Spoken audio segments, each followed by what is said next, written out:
ufunde duty angithi siphi sona ikhathi sakho sisekhaya le ungahleki usiyasi njalo ngashela ngathi insina mhlanje ufundela ile duty ngifuna ukuba uthisha ngishayela imoto yami yebo umuzi wami nje dali phambi kwakho usho nyawo sigaka manje duty yes 8 angihleyi uzothi mase ngudikila bese uyayikhunga futhi ngenxa lento oyenzayo ngikhungela wena nje wena uthel phela ukuba nami ngithi vela ngidile why is a promise ukuthi ungadeli yini ngabe ngiyakuphendula inkinga ngikuza ukuthi uthini uzongiphendula noma nje uzohamba la ngiphendulile tena uzophendula kanjani into engayizwa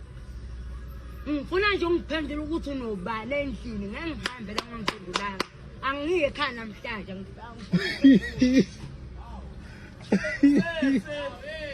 Sengiyadikila ngicela ungiphendule ngiyadikile ngiyakhala ngiyadikile hawu Usiyacabana manje ngithi yini sibangani kanti manje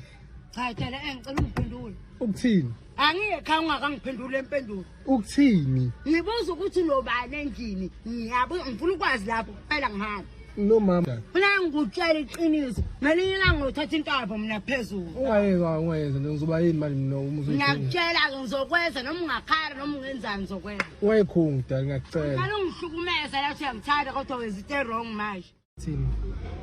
ngani bathini abantu ngami bathi ngiyeke ngoba mina njani bathola usebenzi nje uhleli manje wena uthini ngalokho ngizothi ngikuyekela bani mina ngenze ngikwazi iqiniso nje phela ngikutshele lona ngenze ngikwazi cha lapho kumana kushawane ke impela yabo nje lapho ke hawo sengamane ngikhale impela zehle gogo ke shenzi ngoba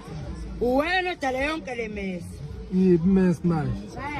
ne phela ngikusho yiyo le imesi yani manje cha ungabi ngoba ingakho ngithi angiphunje ukuhamba nawe ngoba uvusilokhu uthetha lapha ngihamba nawe ngiphoxa ngiyangazi ufuna ngithini imesi yani manje udala imesi manje lana utshela ngalo muntu engingamthandi mina athi ngangithanda yena ngoba ngangithanda wena mina ngithanda yena mina mama yini imesi ya Etel imesi yini imesi mhlawumbe mina owazi yini imesi ngesizulu ilokuzala umde challenge ukubhekina lokubhanqa lokho ubhekina ukubhanqa imesi umuntu njani umuntu ongekho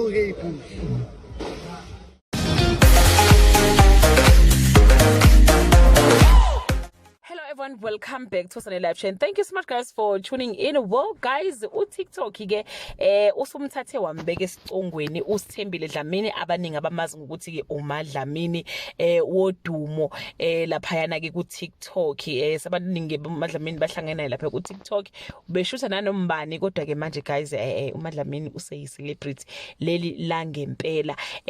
simazi ke ngodali wakhe simazi ngo forever yena uMadlamini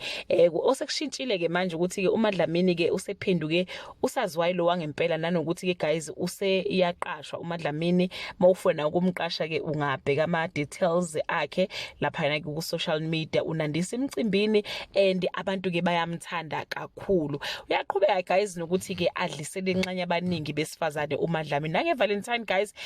kwakuyi uMadlamini wehamba phambili thina abanye ke inkosi yami sasilandela ngemuva manje ke uMadlamini